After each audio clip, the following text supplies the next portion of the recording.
जमलेल्या माझ्या तमाम हिंदू बांधवांनो, भगिनींनो आणि मातांनो,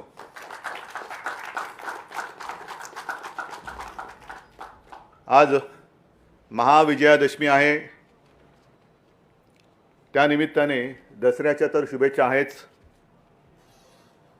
पण मगाशी नंदेशनी एक मराठी मातीत काय तेज असतं आणि शाहिराची काय ताकद असते ती ताकद दाखवली.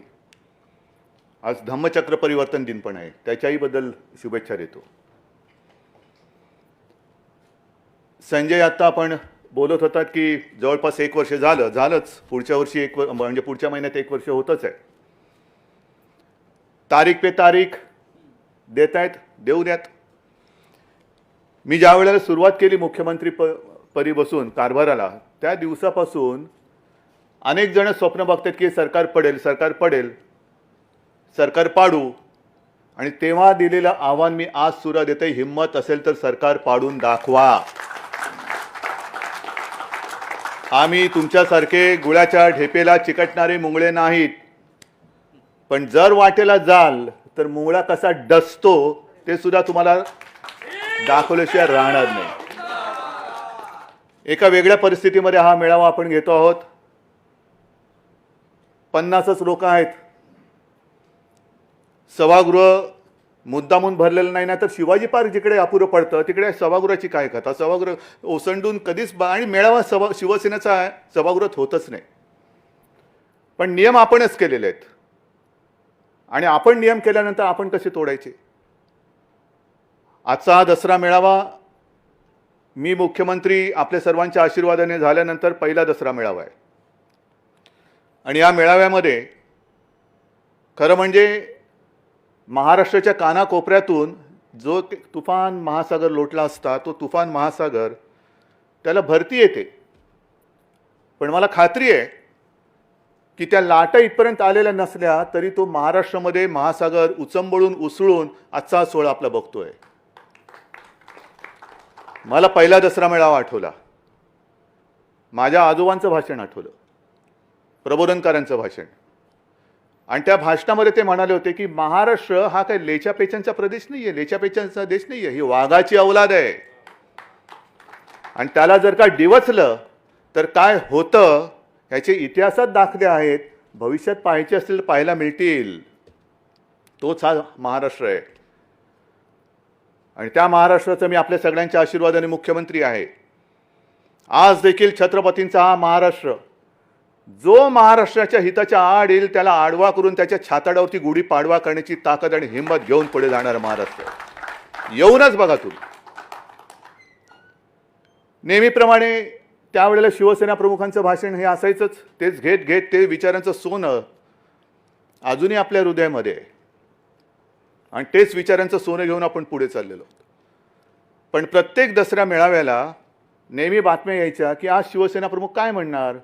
तसंच आज पण आलंय, उद्धव ठाकरे काय बोलणार, कोणाला टार्गेट करणार. हा दसरा मेळावा म्हणजे काही टार्गेटपणा नाही आहे कोणालाही टार्गेट करायला. पण काही जणांना काय होतं की सध्या करोना जोरात आहे, बिहारमध्ये मोफत लस देणार आहेत. पण आपल्याकडे काही जणांना दरवर्षी लस इंजेक्शन देण्याची गरज असते. काही जणांना इंजेक्शनही माणसाची चालत नाहीत, त्यांना गुराढोरांची इंजेक्शने द्यावी लागतात. आणि काही जण तर अशी बेडकं असतात, म्हणजे तुम्हाला माहिती आहे सध्या एक बेडूक आणि त्याची 2 पोरं, या पक्षातून त्या पक्षात, त्या पक्षातून त्या पक्षात. आणि मी लहान असताना एक गोष्ट किंवा कविता किंवा गाणं काहीतरी होतं, बेडकीच्या पिल्लाने बैल पाहिला, तसं या बेडकाच्या पिल्लाने वाघ पाहिला. आणि वाघाची डरकाळी ऐकली. मग जाऊन बाबाला सांगितलं आणि बाप आवाज काढतोय पण असा चिरका आणि किरका आवाज येतोय, तर बेडूक कसा काय वाघ होऊ शकेल, होऊ शकत नाही. तर ही अशी काही सगळी जी काय लोक आहेत त्यांचं नाही म्हटलं तरी थोडाफार एक समाचार घेणं गरजेचं आहे. मी गेले वर्ष मुख्यमंत्री पदाला होत आलं, पण 6 महिने फेसबुक लाईव्हच्या माध्यमातून आपल्या सर्वांशी संवाद साधतोय. आणि त्याही वेळेला मी म्हटलं होतं की शक्यतोवर मी फेसबुक लाईव्ह करत असताना मी माझ्या महाराष्ट्राच्या कुटुंबियांशी बोलत असतो. आज माझं शिवसेनेचं कुटुंब आणि महाराष्ट्राचं कुटुंब एकत्र होऊन माझे शब्द ऐकतायत. पण तेव्हा एकदा मी असं बोललो होतो की मुख्यमंत्री पदाचा मास्क बाजूला ठेवून जसा आज तो ठेवलेला आहे, मी एक ना एक दिवस आपल्याशी बोलेन. आणि म्हणून कदाचित जर इकडचा शब्द तिकडे गेला तर मुख्यमंत्री असं म्हणतात, मुख्यमंत्र्यांना शोभतं का, तर मुख्यमंत्री आणि शिवसेना पक्षप्रमुख असं थोडंसं एक संमिश्र भाषण मी करण्याचा प्रयत्न करतोय. मला संयमाचं महत्त्व माहिती आहे, कारण संयमातला स गेला तर यम राहतो. तो कोणाच्या नशिबी जाईल तो जाऊ देत. पण माझा प्रयत्न असा राहणार आहे की शक्यतोवर संयमाने बोलायचं. मगाशी हे सगळे मुद्दे आपल्या लोकांच्या डोक्यामध्ये घोळतातच आहेत. हे यांना बोलायचं कधी? एवढं सगळं होतंय, टीका होते, टिप्पणी होते, चारित्र्यहनन, खोटे नाटे आरोप, आळ घेतले जात आहेत. पण शिवसेना गप्प कशी? मी त्या सर्वांना सांगतो की हे सगळे जे मर्द शिवसैनिक आहेत, शिवसेना प्रमुखांचे मर्द, त्यांच्या विचाराने टक्कर देणारे शिवसैनिक, हे केवळ आणि केवळ मी शिवसेना प्रमुखांचा सुपुत्र म्हणून माझं ऐकतायत. हे माझं नाही, तुमचं नशीब समजा. कारण जर का त्याने ऐकलं नसतं आणि ते शांत राहिले नसते तर काय झालं असतं कल्पना करून बघा.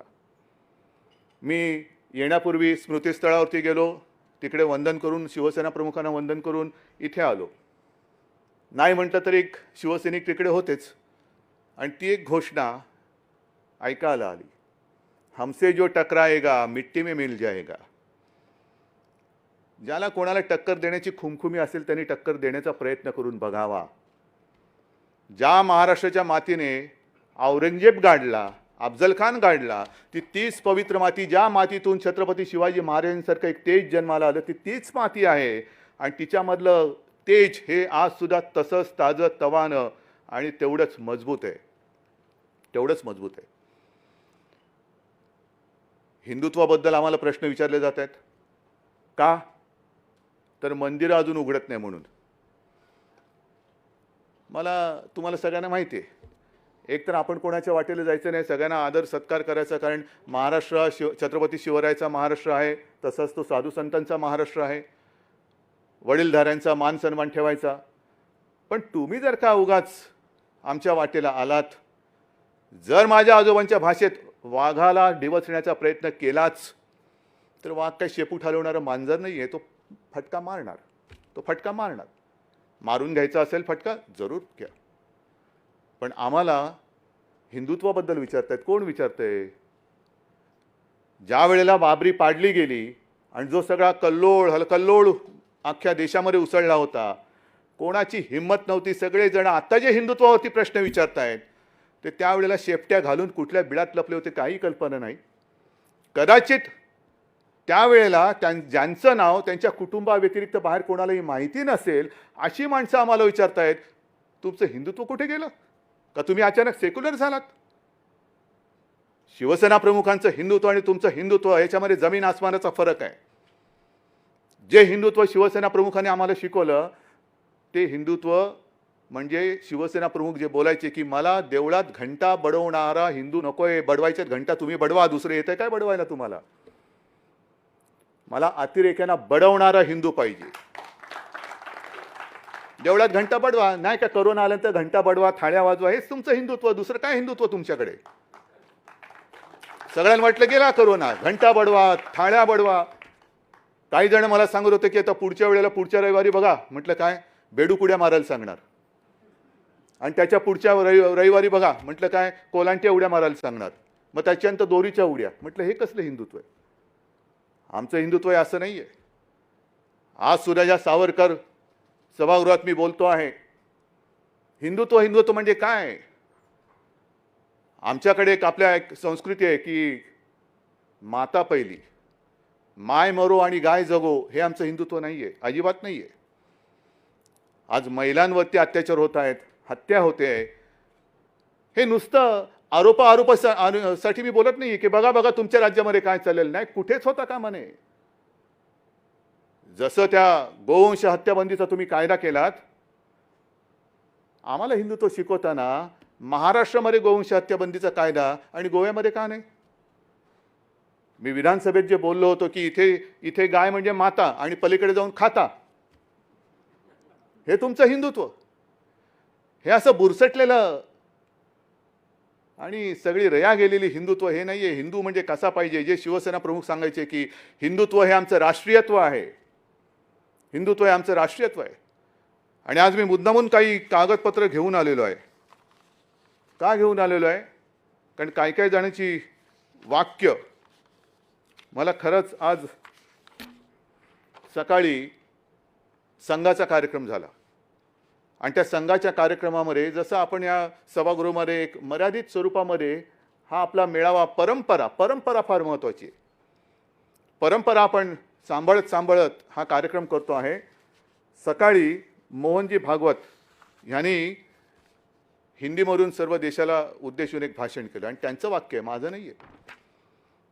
जे त्यांना मानणारे आहेत, त्यांच्यासारखी काळी टोपी घालणारे आहेत, त्या टोपीखाली जर का डोकं असेल, त्या डोक्याला म्हणा ह्या वाक्याचा विचार करा आणि हे हिंदुत्व तुम्हाला पटते का? कारण तुमच्या सरसंघ चालकांनी सांगितलेलं आहे.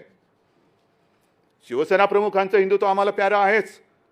ते तुम्ही मानता येत नसेल, तेवढी तुमच्यात हिंमत असेल नसेल, पण निदान सरसंघ चालकांनी सांगितलेलं हिंदुत्व तरी तुम्ही मानतात की नाही? आणि त्यांचं वाक्य आहे, हिंदुत्व हिंदू राष्ट्र इसको लेकर भ्रम पैदा करने वाले लोग हैं. कौन है? कहाँ है? कौन ये लोग हैं? पता है आपको? कहाँ रह रहे? हिंदुत्व एक ऐसा शब्द है जिसके अर्थ को पूजा से जोड़कर संकुचित किया गया है. मंदिर का नाही उघडत? तुम्ही हिंदुत्व सोडलात का सेक्युलर झालात? हे सरसंघ चालकांचं वाक्य आहे. हे सरसंघ चालकांचं वाक्य आहे. नुसते टोप्या नका घालू एकमेकाला. त्या टोपीखाली मी पुन्हा सांगतो, जर डोकं असेल तर त्या डोक्यामध्ये मेंदू असेल तर त्या मेंदूला पहिलं हिंदुत्व म्हणजे काय हा अर्थ तुम्ही तुमच्याच सरसंघ चालकांकडून समजून घ्या आणि मग खरडेघाशी करा. ज्या वेळेला संपूर्ण देशात, मी पुन्हा एकदा सांगतो, आगडोंब उसळल्यानंतर शिवसेना प्रमुख आणि शिवसैनिक नसते तर मुंबई महाराष्ट्र वाचला नसता. त्यावेळेला तुम्ही कुठेही दुरान्वयाने सुद्धा तुमचा संबंध नव्हता आणि आज तुम्ही आमच्या अंगावरती येत आहे का? खुर्चीवरती बसलात म्हणून. मग जे शिवसेना प्रमुख सांगायचे की जो सर्वसामान्य माणूस असतो त्याच्या तळहातावरती भाग्यरेषा असते, हे नशीबवान यांच्या कुठे भाग्यरेषा उमटले ते त्यांनाच कळत नाहीये.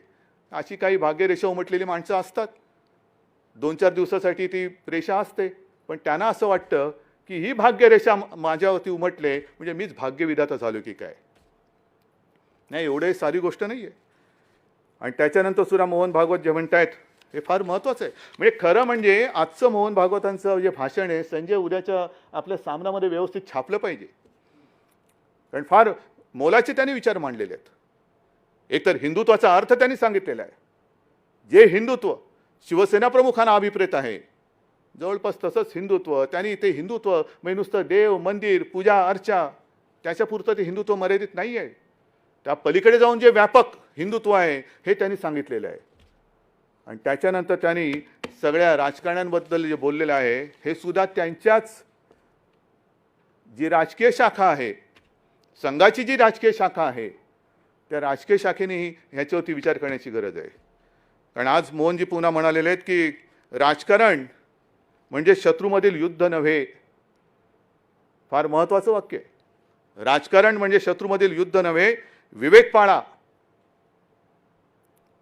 हे कोणाला उद्देशून त्यांनी बोललेले असतील? आम्ही विवेक पाळतोय नाही पाळतोय? भाजप विवेक पाळते नाही पाळते? आज कोरोनाचं संकट सगळीकडे असताना सुद्धा जे काय राजकारण आणि राज्यामधली सरकार, हे सरकार पडेल ते सरकार पाडू, कशाला पाडापाडी करताय? कशाला पाडापाडी करताय? जेवढं लक्ष तुम्ही तुमच्या पक्षावरती देत आहात, जे मध्ये मला सांगायचं ना, मोदीजी एवढे तास काम करतात आणि एवढ्या वेळेस झोपतात, तेवढ्या वेळेस उद्धव ठाकरेंनी काम केलं तरी काय काम होईल? उद्धव ठाकरे काय काम करतोय हे नुसतं तुम्हाला गरगर फिरून चालणार नाही. तसं भोवरासुद्धा फिरतो, सुदर्शन चक्रसुद्धा फिरत असतं, भुईचक्रसुद्धा फिरत असतं. त्या फिरण्याला काय अर्थ नसतो. पण जे काम आज झालेलं आहे ते पुढच्या महिन्यामध्ये सगळ्यांच्या समोर मी ठेवणार आहे. पण राजकारणामध्ये म्हणजे हे करोनामध्ये सुद्धा पाडापाडीचं करतात. मध्य प्रदेशचं सरकार पाडलं, आणखीन कुठलं सरकार पाडलं, बिहारमध्ये आता प्रचाराला लागले, सोशल डिस्टन्सिंगचं. आज सुद्धा आम्हाला सुद्धा हा तोबा गर्दीचा मेळावा करता आलाच काही नाही. परंतु आम्ही हे नियम पाळतो. का पाळतो? की मी मुख्यमंत्री म्हटल्यानंतर मी महाराष्ट्र राज्याचा कुटुंब प्रमुख आहे. मला माझ्या जनतेची, तुम्हाला नसेल, तुमच्यासाठी महाराष्ट्रातली जनता, देशातली जनता म्हणजे मतं असतील, पण माझ्यासाठी ती माझ्यासारखी हाडामासाची रक्ताची माणसं आहेत. माझी ती माणसं आहेत, माझी ती कुटुंबीय आहेत. म्हणून हे उगाच नाही लावून फिरत माझी कुटुंब माझी जबाबदारी. पण तिकडे पाडापाडी करताय. पण जेवढं लक्ष तुम्ही तुमच्या पक्षावरती देताय त्यातलं थोडं लक्ष तरी देशावरती द्या ना. आज देश रसातळाला चाललेला आहे. मी मुख्यमंत्री म्हणून जेव्हा गेल्या आठवड्यामध्ये त्या पूरग्रस्त भागात गेलो होतो, अतिवृष्टी झालेल्या भागामध्ये संपूर्ण शेतकऱ्यांची सगळी हे ओसाड झालेली, घरदारं वाहून गेलेत, जमीन खरडून गेले, विहिरी बुजल्या आहेत, रस्ते वाहून गेलेत, इलेक्ट्रिक खांब पडलेले आहेत. मदत करायची, मदत करतोय. पण मदत करताना सुद्धा पैसे आणायचे कुठून? पैसे आणायचे कुठून? कारण आपल्या हक्काचे, मी मुद्दामून हे सांगतोय, आपल्या हक्काचे जो जीएसटीचा टॅक्स आहे त्याचे जवळपास 28,000 कोटी आणि वरचे आपल्या हक्काचे जवळपास ते 10,000 म्हणजे 38,000 कोटी हे येणं आपल्या हक्काचं आज सुद्धा केंद्राकडे बाकी आहे. आज सुद्धा 38,000 कोटी आपल्या महाराष्ट्राच्या हक्काचं आहे, हे केंद्राकडे बाकी आहेत. ते देत नाही आहेत. आणि बिहारला फुकट लस देत आहेत. कोणाच्या पैशाने देत आहेत? पण 38,000 कोटी म्हणजे जीएसटी देतच नाहीये. मग मध्ये एक प्रस्ताव असा आला की राज्याने कर्ज उभारावं. काय म्हणून उभारायचं? मग आता म्हणतात केंद्र कर्ज उभारेल. फेडायचं कोणी? का म्हणून तुम्ही कर्ज उचलताय आणि आम्हाला उचलायला लावताय?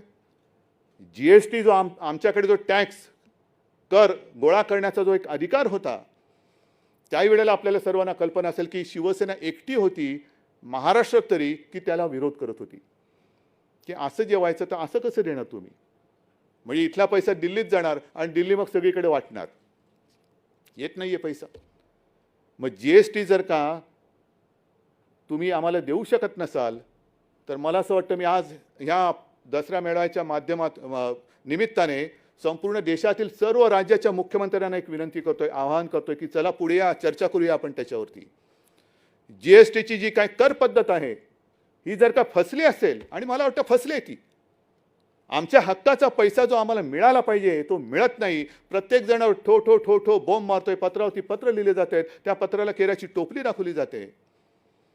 आणि ते जर का पैसे मिळत नसतील आणि ही जीएसटीची पद्धत जर का फसलेली असेल तर मला असं वाटतं पंतप्रधानांनी सुद्धा प्रामाणिकपणाने चूक मान्य करून एक तर त्याच्यात सुधारणा केली पाहिजे, आणि नाही तर ही जीएसटीची पद्धत रद्द करून पुन्हा जुन्या कर प्रणालीवरती जाण्याची आज गरज असेल तर तसं त्यांनी गेलं पाहिजे. की मी आज देशातील सगळ्या मुख्यमंत्र्यांना आवाहन करतो, या आपण बोलूया, सगळेजण आपण बोलूया. कारण हा देश म्हणजे कोणत्या एका पक्षाची मक्तेदारी नाही आहे, एका पक्षाची मक्तेदारी नाही आहे. आणि केवळ भारतीय जनता पक्षाला सत्ता मिळाली आणि त्यांना सत्ता करण्यासाठी हा भूभाग जणू काय 1947 साली अनेक क्रांतीवीरांनी बलिदान करून, अनेक आंदोलनं करून, लाठ्या काठ्या गोळ्या खाऊन हा तुमच्यासाठी स्वतंत्र केलेला नाही. हा स्वतंत्र हा देश ह्या देशातील गोरगरीब जनतेसाठी केलेला आहे. आणि जी एक मस्ती इंग्रजांची होती की कुठेही जा जगामध्ये आमच्या साम्राज्यावरती सूर्य मावळतच नाही. इंग्रज मावळले पण सूर्य उगवतच आहे, सूर्य उगवतच आहे, अजून सूर्य नाही कोणाला थांबत. आणि तशीच जर का मस्ती भारतीय जनता पक्षाकडे असेल की काश्मीरपासून कन्याकुमारीपर्यंत हा संपूर्ण हिंदुस्थान आम्ही पाराक्रांत करू शकला असतात. पण ती वेळ, ती संधी ती गमावलीत, कारण तुमची वृत्ती त्याला कारणीभूत ठरली. आज सुद्धा बिहारमध्ये इलेक्शन होत आहेत. त्यांनी सांगून टाकलेले की कोणाच्याही जागा कितीही होत पण नितीश कुमारच आमचे मुख्यमंत्री असतील. नितीश कुमार जी, आपको मैं शुभकामनाएं देता हूं. नाही, त्यांना कळावं म्हणून मी जरा हिंदीमध्ये बोललो.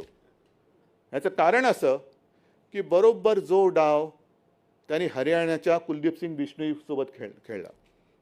कुलदीप सिंग बिश्नोई, माझ्याकडे आज सुद्धा ते क्लिपिंग आहे, काय ठणाणा बोंबलत होते तिकडे सगळे भाजपवाले. कि हरियाणा का अगला मुख्यमंत्री कुलदीप सिंग बिश्नोई होगा. सगळे असं वातावरण भरून गेलं होतं. लोकांनी पटपट सगळ्यांना त्यांना मतं दिली. पण कुलदीप सिंग बिश्नोईचा पत्ता कट करून टाकला, स्वतःचं राज्य तिकडे आणलं. महाराष्ट्रामध्ये हाच डाव आपल्याशी खेळला होता, खेळण्याचा प्रयत्न केला होता. हेच जे आज माझं भाषण ऐकतायत तुम्ही सगळेजण त्याला साक्ष आहात. 2014 साली सुद्धा हाच डाव खेळला होता, 2019ला सुद्धा हाच केला की बरोबर शिवसेनेच्या उमेदवारांच्या विरुद्ध एक कुठून तरी असाच पक्ष पकडून आणला, त्याला उभं करून टाकलं. जा लढ, शिवसेनेच्या विरुद्ध लढ, मोदी से बैर नहीं, नितीश तेरी खैर नहीं. म्हणजे सरळ सरळ युती नाही करायची, आड पडद्या मागून सगळं करायचं, बंद दाराआड सगळं करायचं.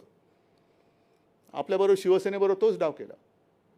पण शिवसेनेबरोबर डाव केल्यानंतर, खेळल्यानंतर मी त्याही वेळेला बोललो होतो आणि आजही सांगतो की छत्रपती शिवाजी महाराजांकडनं जे काय आपण शिकलो आणि शिकायला पाहिजे, नाही तर जर का काही शिकलो नाही तर छत्रपती शिवाजी महाराज की जय बोलण्याचा आपल्याला अधिकार नाही. छत्रपतींनी जे आपल्याला शिकवलं की एक तर कोणाच्या पाठीत वार करायचा नाही, पण जर कोणी पाठीत वार केला तर त्याचा कोथळा बाहेर काढल्याशिवाय राहायचं नाही. आणि छत्रपतींचंच एक वाक्य, काही पत्र त्यांची मिळालेत, काही पत्र इतिहासमध्ये नोंद झालेली आहे आणि माझ्या वाचनात कुठेतरी एक आलेलं आहे की छत्रपतींचं एक वाक्य आहे, होय मी शत्रूला दगा दिला आणि शत्रूला दगा देतो, पण एक तरी उदाहरण असं दाखवा की मी मित्राला दगा दिलेला आहे. एक तरी उदाहरण असं दाखवा की मी मित्राला दगा दिलेला आहे. मग आम्ही तुमच्या सोबत राहिलो होतो, ती तळमळ नाहीये किंवा माझं टार्गेट भाजप नाहीये, अजिबात नाहीये. पण एकूण देशाची जी काही विल्हेवाट लागत चाललेली आहे, राजकारण एके राजकारण, हे मोहन भागवत यांच्या वाक्यावरती मी बोलतोय. बिहारमध्ये सुद्धा ते नितीश कुमारला आज जे पुढे करतायत, आम्ही तर म्हणत होतो मोहनजी भागवतना राष्ट्रपती केलं पाहिजे, ही आपली मागणी होती. नाही ऐकलीत, ऐकलं नाही त्यांनी. पण आज कोणाच्या गळ्यात गळे तुम्ही घालताय? शिवसेना नको, हिंदुत्ववादी शिवसेना तुम्हाला नकोशी झाली. मोहन भागवतना राष्ट्रपती करा म्हणणारी शिवसेना तुम्हाला नकोशी झाली. हिंदुत्व हेच राष्ट्रीयत्व म्हणणारी शिवसेना तुम्हाला नकोशी झाली. पण संघमुक्त भारत म्हणणारे नितीश कुमार, त्यांच्या गळ्यात गळा तुम्ही घालता आहात. मग मला हिंदुत्वावरती प्रश्न विचारणाऱ्यांना मला विचारायचं आहे की असं काय झालं नेमकं? ज्या वेळेला 2014 साली निवडणूक आली होती, नितीश कुमार तोपर्यंत आपल्या युतीत होते. पण 2014 साली जेव्हा पंतप्रधान पदाचा उमेदवार ठरवण्याची वेळ आली, घोषित करण्याची वेळ आली, तेव्हा हेच नितीश कुमार म्हणाले होते की आम्हाला सेक्युलर चेहरा पाहिजे पंतप्रधानपदी, तो जर नसेल तर मी युतीत राहणार नाही. आणि त्यांनी युती तोडून टाकली होती. मग कोणती लस कोणी कोणाला दिली? तुम्ही त्याला हिंदुत्वाची लस दिली का त्याची सेक्युलरपणाची लस तुम्ही घेतली? हे मला पत्र खरडणारे सांगतील. कोणी कोणाची लस दिली? संघमुक्त भारत म्हणणारा नितीश कुमार हा हिंदुत्ववादी झाले का तुम्ही सेक्युलर झालात? आणि जर तुम्ही म्हणत असाल की जागा कोणाच्या किती जरी आल्या तरी नितीश कुमारच मुख्यमंत्री, ठीक आहे, निवडणुकीनंतर कोरोनाची लस सगळ्यांना बिहारमध्ये फुकट देणार. मग आमचा बाकीचा देश जो काय आहे तो काय बांगलादेश आहे की पाकिस्तान आहे का कझाकिस्तान आहे? लाज वाटली पाहिजे खरं म्हणजे. अशा लोकांना कारभार करण्याची त्यांची लायकी नाही आहे. जे देशामध्ये जर असं विभाजन करत असेल की यांना फुकट आणि तुम्हाला विकत. केंद्र सरकार तुम्ही आहात, मायबाप तुम्ही आहात. मी आज कुठेतरी एक ते दानवेंचं वाक्य ऐकलं, त्याच्यानंतर ते दिसलं नाही. जे आम्ही बोललो, का नाही बोलायचं? जीएसटीचे पैसे येत नसतील, इतर हक्काचे पैसे येत नसतील, केंद्राकडे जून महिन्यापासून आपण आपत्तीग्रस्तांसाठी जे जे पैसे मागितलेले आहेत त्यातला एक सुद्धा नया पैसा आलेला नाही, एक छराम आलेला नाही आहे. मग मागायचे नाहीत पैसे? मग दानवे म्हणाले लग्न तुम्ही केलं आणि पैसे बापाकडे मागता. दानवेजी बाप तुमचा असेल, माझा बाप इकडे, माझा बाप इकडे आहे आणि तो माझ्या सोबत आहे. कधी कधी माझ्या शरीरात असेल, कधी माझ्या विचारात असेल. पण मला भाडोत्री बाप कोणाला स्वीकारण्याची माझी तयारी नाही. ते भाडोत्री बाप तुमचे तुम्हाला लख लाभो, पण माझे आई बाप सगळे माझ्या या मातीमध्ये आणि या माझ्या सोबत आहेत. पण का पैसे मागायचे नाहीत? लग्न आम्ही केलं हो, जरूर केलं, पण लग्न करताना बाप तर सोडा हो, आहेराची पाकिट ज्याला देत होतो ना, तो आहेर घेऊन पळालेला आहे. मोजतो म्हणाले, मोजतो आणि मोजून देतो, मोजतच बसलाय. खाल्ले की काय खाल्ले देव जाणे. पण आहेराची पाकिटं पळवणारे तुमचे जर का बाप असतील तर ते तुम्हाला लख लाभो. माझे आईबाप हे इकडेच आहेत. हे सगळं मी तुम्हाला बोलतोय कारण हे गेल्या काही महिन्यातलं दाटून साठून सगळं आलेलं आहे. आज आपण विजयादशमी करतो. रामाने रावणाचा वध केला. आपण एक सिंबॉलिक रावणाचा वध करतो. 10 तोंडाचा रावण. अनेक तोंड आहेत. हे 10 तोंडाचा रावण 10 तोंडांनी महाराष्ट्रावरती आलेला आहे. एक तोंड म्हणते रावणाचं, रावण की मुंबई हा पाकव्याप्त काश्मीर झालेला आहे. मुंबई पाकव्याप्त काश्मीर, पाकव्याप्त काश्मीर सोडून द्या. कारण मला वाटतं जर मी विसरलो नसेन तर मोदींनी आपल्याला सांगितलं होतं 2014 साली की पाकव्याप्त काश्मीर मी भारतात आणल्याशिवाय राहणार नाही. बोलले होते ना. पाकव्याप्त काश्मीर लांब राहिलं. आपल्या भारताचा जो काश्मीर आहे तिकडे ज्यांना मुंबई हे पाकव्याप्त काश्मीर वाटते त्यांना म्हणा अनधिकृत सोडून द्या. 370 कलम काढलेला आहे. पण अधिकृत तरी 1 इंच जमीन आज तरी जाऊन तुम्ही घेऊन दाखवा. आज तरी जाऊन घेऊन दाखवा तुम्ही आणि मग आमच्या अंगावरती या. घरी खायला मिळत नाही म्हणजे मुंबईमध्ये यायचं आणि वरती दाखवायचं की आम्ही कष्ट केलेले आहेत. मुंबई महाराष्ट्राचं मीठ खायचं आणि नमक हरामी करायची. ही असली सगळी रावणी अवलाद. महाराष्ट्राची बदनामी कशासाठी करायची? ह्याचं कारण करोनाचं संकट असताना सुद्धा जवळपास 16,000 कोटी त्यातले 2 चीनी कंपन्या बाहेर काढा. येत्या 8-15 दिवसामध्ये आणखीन काही हजार कोटीचे सामंजस्य करार आपण करतो आहोत. महाराष्ट्रामध्ये चहूबाजूने उद्योजक येऊ इच्छित आहेत. त्यांना आपण आमंत्रण देतोय. काय केलं शिवसेनेने? मराठी माणसाला वडापाव दिला. हो दिला. भीक मागून खायचं नाही. जे खाशील ते हक्काने खा, मेहनतीचं खा, हा त्याचा मागचा संदेश होता. आणि आज सुद्धा जे हजारो कोटींचे आपण एमओयू केलेले आहेत. काय झालं एमओयूचं? पहिल्या सरकारच्या काळात पण झालेले होते.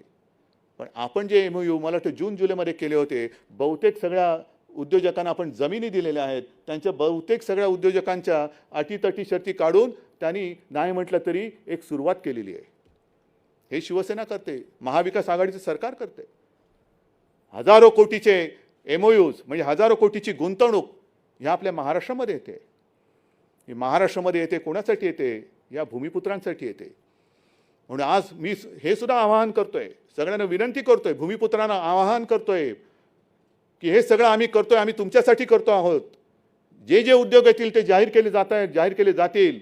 पण तिथे ज्या ज्या पद्धतीचे कुशल अकुशल जी काही काम करणारी माणसं लागतील ती मला या अस्सल मराठी मातीतलीच पाहिजेत. तुमच्यासाठी आम्ही हे करतो आहोत. नुसतं बोलून थांबत नाही आहोत, तर हे करतो आहोत. पण मग इतरांची पोटदुखी सुरू झाली की महाराष्ट्र हे करतोय, आम्ही का नाही करू शकत? तर तुमचं नशीब आहे, आम्ही काय करू त्याला? पण महाराष्ट्रामध्ये या संकटाच्या काळात सुद्धा उद्योगधंदे येत असताना महाराष्ट्र पुढे जातो आहे म्हणून महाराष्ट्राची बदनामी केली जाते. महाराष्ट्रामध्ये जणू काही कायदा सुव्यवस्था अस्तित्वात नाहीच आहे. मुंबई पोलीस हे निकम्मे आहेत. आणि त्याहीपेक्षा भयंकर म्हणजे जे काय मध्ये सगळं झालं की जणू काही महाराष्ट्रामध्ये शिवाजी पार्क असेल, इकडे असेल, तिकडे असेल, गांजा आणि चरसची शेतीच फुललेली आहे. हे एकूण असं चित्र म्हणजे मुंबई पाकव्याप्त काश्मीर आहे. महाराष्ट्र मुंबई पोलीस निकम्मे आहेत, ते काय काम करत नाही आहे. इकडे सगळे नशिले आहेत, चरस गांजा इकडे उघड उघड विकला जातोय. हे असं सगळं चित्र करायचं त्यांना माहिती नाही अजून की ह्या महाराष्ट्राची जी संस्कृती आहे त्या महाराष्ट्राच्या संस्कृतीमध्ये आमच्या घराघरामध्ये तुळशी वृंदावनं आहेत, गांजाची वृंदावनं नाही आहेत. असं कोणतं पिक्चर आलं नाही की मैं गांजा तेरे घर का. हे तुमच्या घरात असेल, गांजाची शेती जिकडे असेल, कुठे आहे ते तुम्हाला माहिती आहे. पण एकूण महाराष्ट्राची वाट लागलेली आहे. कायदा सुव्यवस्था नाही, सगळे नशिली लोक आहेत, पोलीस नाहीत, हे नाही, पाकव्याप्त काश्मीर झाले. एवढी बरबादी करून टाकायची आणि ती सुद्धा पोलिसांची मानहानी मी का सहन करू? जसा मी तुमचा कुटुंब प्रमुख आहे तसा होय मी माझ्या मुंबई आणि महाराष्ट्र पोलिसांचा सुद्धा कुटुंब प्रमुख आहे. आणि मला त्या पोलिसांबद्दल, पोलीस दलाबद्दल अभिमान आहे. जगामध्ये असं कोणतंही पोलीस दल नाही की ज्यांनी स्वतःच्या छातीवरती गोळ्या झेलून जिवंत अतिरेक्याला पकडून देणारं एकमेव पोलीस दल आहे. त्याचा मला अभिमान आहे. तुकाराम ओंबळे त्यांनी कसाबला पकडलं, कोणीच नाही असं आहे. आणि असे पोलीस केवळ महाराष्ट्र पुढे जातोय म्हणून त्यांना तुम्ही बदनाम करून टाकायचं. ह्या सगळ्या गोष्टी बघितल्यानंतर आणि पुन्हा तेच खरं म्हणजे पाकव्याप्त काश्मीर, मुंबई का पाकव्याप्त काश्मीर झालंय, हां हे आमचं होऊच शकत नाही ते, पण असं बोलणं म्हणजे मोदींचा अपमान आहे. कारण मोदी पंतप्रधान गेले 6 वर्ष आहेत. त्यांनी सांगितलं होतं की मी पाकव्याप्त काश्मीर आपल्या देशामध्ये आणेन. पाकव्याप्त काश्मीरमध्ये ते पाऊलच ठेवू शकत नाही, पण ते राज्य करत असलेल्या देशामध्ये जर पाकव्याप्त काश्मीर तयार होत असतील तर ते अपयश हे पंतप्रधानांचं आहे, राज्याचं असू शकत नाही. आमच्या राज्यात ते नाहीच आहे. देशात इतरत्र कुठे असेल तर ते त्यांनी जाऊन शोधावं. हे पंतप्रधानांचं अपयश आहे. आणि मग हे सगळं झाल्यानंतर एक कोणतरी त्याने आत्महत्या केली, लगेच तो बिहारचा पुत्र असेल ना, पण बिहारचा पुत्र जर त्याने आत्महत्या केली त्याच्यात काही काळबेर असेल, माझ्या मुंबईच्या महाराष्ट्राच्या पोलिसांनी तेही शोधून काढलं असतं असेल तर. पण लगेच तो बिहारचा पुत्र झाला. पण बिहारचा पुत्र म्हणून त्याच्याबद्दल गळे काढणारे तुम्ही महाराष्ट्राच्या पुत्रावरती चिखलफेक करायला लागलात. महाराष्ट्र सरकारवरती, महाराष्ट्र संपूर्ण या प्रदेशावरती, ठाकरे कुटुंबियांवरती, आदित्यवरती तोंडात शेण भरून भरून, होय मी जाणीवपूर्वक बोलतोय, तोंडात शेण भरून भरून गोमूत्राच्या गुळण्या तुम्ही आमच्यावरती टाकल्या. काय झालं? टाकल्यात ना गुळण्या. आता तेच शेण भरलं तोंड आणि गोमूत्राने भरलेलं तोंड ते गिळा आणि ढेकर देऊन गप्प बसा. कारण इकडे तुम्ही आमचं काही वाकडं करू शकत नाही, कारण आम्ही हाताने स्वच्छ आहोत. पापी वृत्तीचे आम्ही माणसं इकडे नाही आहोत. स्वतः शेण खायचं आणि दुसऱ्याचं तोंड हुंगायचं. अरे तुमच्याच तोंडाला आणि धोत्राला वास येतो गोमूत्राचा, मी काय करू त्याला? मी काय करू त्याला? पण आमच्या अंगावरती येत आहात.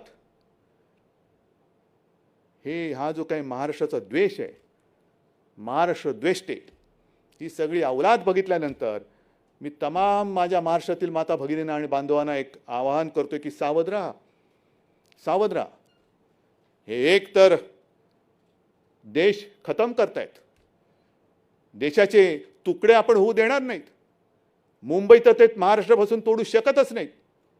कारण शिवसेना प्रमुखांनी, याच शिवसेना प्रमुखांनी शिवतीर्थावरून इशारा दिलेला आहे की जो कोणी मुंबई महाराष्ट्रापासून तोडण्याचा प्रयत्न करेल त्याच्या देहाचे आम्ही तुकडे केल्याशिवाय राहणार नाही. ही शिवसेना जिवंत आहे आणि शिवसेना मुंबईचा लचका कोणालाही महाराष्ट्र द्वेष्टाला तोडू देणार नाही. हा संपूर्ण आमचा इतिहास आहे, ही सगळी आमची वृत्ती आहे, हा आमचा स्वभाव आहे. आम्ही शांत आहोत पण शंड नाही आहोत, अजिबात नाही आहोत. ती आमची संस्कृती आहे. जर आमच्याशी सभ्यतेने वागाल तर आम्ही सुद्धा सभ्यतेने वागू. नाहीतर रामदास म्हणालेच आहेत, भले तरी देऊ काय ती कासेची लंगोटी, नाहीतर नाठाळ्याच्या हाती हाणू काठी. ही काठी बिठी तुमच्याकडे नुसती लाठीकाठी असेल, पण आमच्याकडे मनगट असं मजबूत आहे. तलवारीने युद्ध जिंकलं जातं, पण तलवार पकडायला मनगट मजबूत असतं. ते मनगट आमच्या शिवसैनिकांमध्ये आहे आणि या महाराष्ट्रातल्या छत्रपतींच्या मर्द मराठी माणसामध्ये आहे. बोलण्यासारखं खूप आहे, सांगण्यासारखं खूप आहे, पण हे सांगत सांगत सांगत सगळं गेलं तर ह्यांचे सगळे जे काही कोण किती म्हणजे पापामागून पाप ही उघडी पडायला लागतील.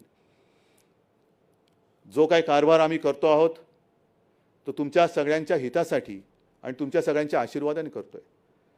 पण भारतीय जनता पक्ष जे काय करत आहे, अरे निदान या मातीशी तरी आणि तुमच्या मातेशी तरी इमान ठेवा ना. मित्रपक्षाची ठेवू नका. पण ज्या मातीत तुम्ही जन्माला आलात आणि जर आम्ही महाराष्ट्राच्या हिताचा निर्णय घेतला असेल तर अगदी फटाके नका वाजू, पण निदान खोटं तरी बोलू नका.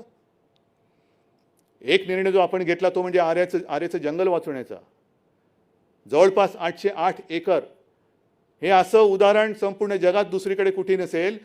जंगल उजाड करून शहरं वसली गेलेली आहेत, पण शहरामध्ये जंगल राखणं, रक्षण करणं हे तुमच्या महाविकास आघाडीच्या सरकारने केलेलं आहे. याचा मला अभिमान आहे, नक्कीच अभिमान आहे. मेट्रोची कार शेड जे रातोरात झाडांची कत्तल करून तिकडे करण्याचं घाटत होतं, ती कारशेड आपण मी आल्या पहिले त्याला स्थगिती दिली.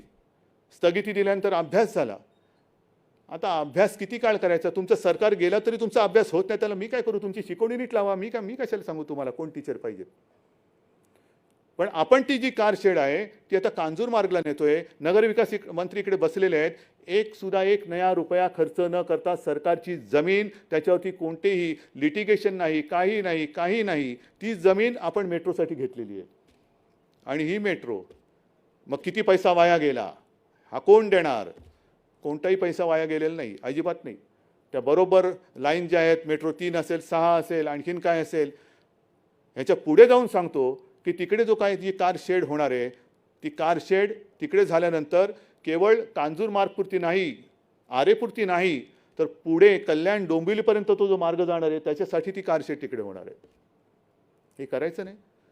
पण केल्यानंतर सुद्धा असं काही ठोठो बोंबलायचं की जणू काही आम्ही मोठंच काहीतरी घोडं मारलंय आणि काय सांगलं म्हणाले, विलासी राजा आणि त्याची अहंकारी मुलं. ठीक आहे ना. मग मी असं म्हटलं तर अहंकारी राजा आणि कळसूत्री बाहुल्या, हे नुसतं असं फिरवत बसायचं. बोट वर केलं की टांग, यांची टांग वर होते, हे बोट वर केलं की हात वर होतो, हे दुसरं बोट केलं की दोन्ही टांगावरती होतात. आता काय वर तुमचं काय वरनं काय करतील दोरीवरनं, मला काय माहिती तुमच्या वरच्या जोडीला तुमचं कोणते अवयव जोडले गेलेत. पण ही कळसूत्री बाहुल्यांचा खेळ आता महाराष्ट्राने संपवलेला आहे आणि यापुढे महाराष्ट्रामध्ये कळसूत्री बाहुल्यांचा खेळ होणार नाही. इकडे मर्द मावळ्यांचंच सरकार येणार आहे, मर्द मावळ्यांचं सरकार येणार. आणि म्हणून बांधवांनो आणि भगिनीनो, मी मगाशी म्हटलं की बऱ्याच काही गोष्टी घेऊन आलेलो आहे, पण सगळ्या गोष्टी सांगत बसण्यात तसं काय मला वाटतं उगाचच वेळ काढण्यात काय अर्थ नाही आहे. पण एकच गोष्ट महत्त्वाची जी सांगतो की जे काही चाललेलं आहे संपूर्ण देशात हे फार विचित्र चाललेलं आहे. कोरोनाचं संकट आहेच, जगभरामध्ये संपूर्ण अर्थव्यवस्था ही खिळखिळी झालेली आहे. आणि अशा या परिस्थितीमध्ये देशाच्या अर्थव्यवस्थेकडे लक्ष न देता केवळ सरकार पाडापाडी करण्यामध्ये जर भारतीय जनता पक्षाला रस असेल तर मला असं वाटतं अराजकाला आपण आमंत्रण देतो आहोत, अराजकाला आमंत्रण देतो आहोत. जे मी येताना बघत होतो कुठल्या तरी एका देशामध्ये धान्याची कोठारं फोडली जात आहेत. कारभार कसा करावा? आपण नेते आहोत, तुम्ही नेते आहात. ज्या वेळेला मला आठवतंय जून जुलैच्या सुमारास माननीय पंतप्रधानांनी एक व्हिडिओ कॉन्फरन्स घेतली आणि देशातील सर्व प्रमुख राजकीय पक्षांच्या नेत्यांना प्रमुखांना त्यांनी व्हिडिओ कॉन्फरन्सच्या माध्यमातून विचारलं होतं की चीन हा पुढे सरकतोय, काय करायचं? आम्ही त्यांना सांगितलं होतं की आम्ही प्रधानमंत्रीजी तुम्ही नेते आहात, आमचा तुमच्यावरती विश्वास आहे. युद्धाच्या काळात आम्ही राजकारण करणार नाही, अजिबात करणार नाही. जे तुम्ही ठरवाल आमचा तुम्हाला पाठिंबा आहे, आमचा तुमच्यावरती विश्वास आहे, कारण आम्हाला माहिती आहे की तुम्ही लेचेपेचे नाही आहात. मग जर हे आम्ही करू शकतो तर करोनाचं संकट ह्याच्यामध्ये तुम्ही राजकारण करता? मंदिरं उघडा, मंदिरं उघडणार आहे. मला काही हौस नाही की सगळं काही लॉकडाऊन करून दाखवले. काय दाखवलं? टाळेबंदी. अजिबात नाही. लॉकडाऊन करण्याची काही मला हौस नाही आहे. सगळ्या गोष्टी हळूहळू करत उघडत जातो आहोत. पण आज जे तुमच्या सरसंघचालकांनी सांगितलेलं आहे की हिंदुत्व म्हणजे नुसतं पूजा अर्चा यांच्याशी जोडला गेलेला तो एक संकुचित शब्द नाही आहे. बरंच काय ते बोललेत, मुस्लिम बांधवांबद्दल सुद्धा ते बोललेत. ऐका जरा त्यांचं ऐका. जी शिकवण त्यांच्याकडनं तुम्ही घ्यायला पाहिजे ती न करता त्यांच्या शिकवण्याकडे लक्ष न देता जर तुमचं लक्ष खुर्चीवरती असेल तर तुमच्या खुर्चीचे पाय विचार नसल्यामुळे कधी कापले जातील हे सांगता येत नाही. पाया मजबूत पाहिजे. आज सगळी एनडीए म्हणून जी काही आघाडी केली होती ती आघाडी तुटून गेलेली. काय एनडीए शिल्लक नाही राहिलेली. पहिला आपल्याशी खेळ करायला गेलेले, आपण तडाखा दिला, अकाली दल गेली, मग मला वाटतं ते गोरखा काय त्यांचं ते गेले, खडसे गेले, आणखीन कोणतरी ते जात आहेत.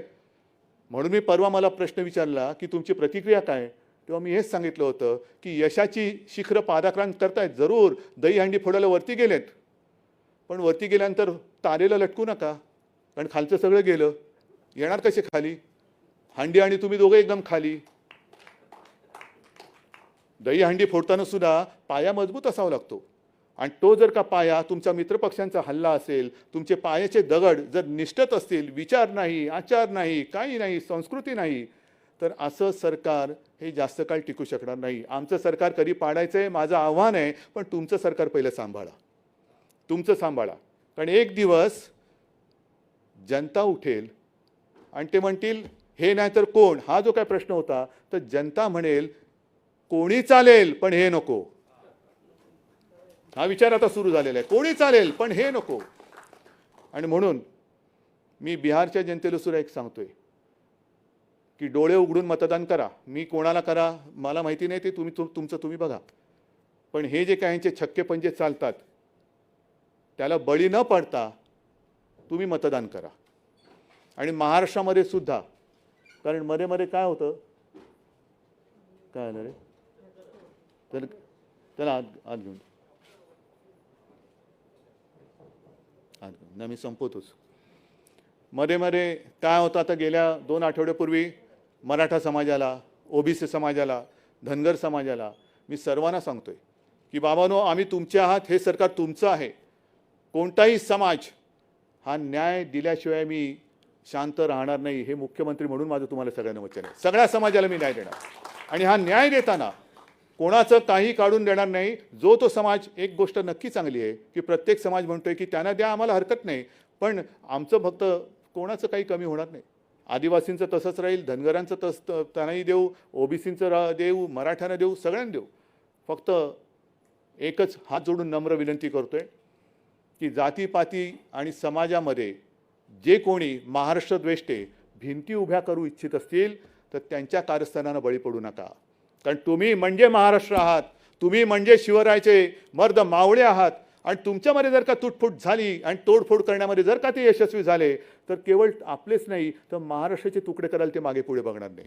आणि म्हणून मला असं वाटतं, आज दसरा आहे, हे जे आपण वैचारिक सोनं लुटतं न लुटतो जे काय असेल ते, पण निदान बेल भंडारा उचलून एक शपथ घ्यायला पाहिजे की महाराष्ट्राच्या एकजुटीला तडा जाईल असं मी काही करणार नाही. ही शपथ या दसऱ्याच्या निमित्ताने घेऊन तूर्त मी आपली रजा घेतो. जय हिंद, जय महाराष्ट्र. धन्यवाद साहेब. आपण दिलेला विचार घेऊन घराघरातून शिवसैनिक आपला पुढचा प्रवास सुरू करत आहेत. या ठिकाणी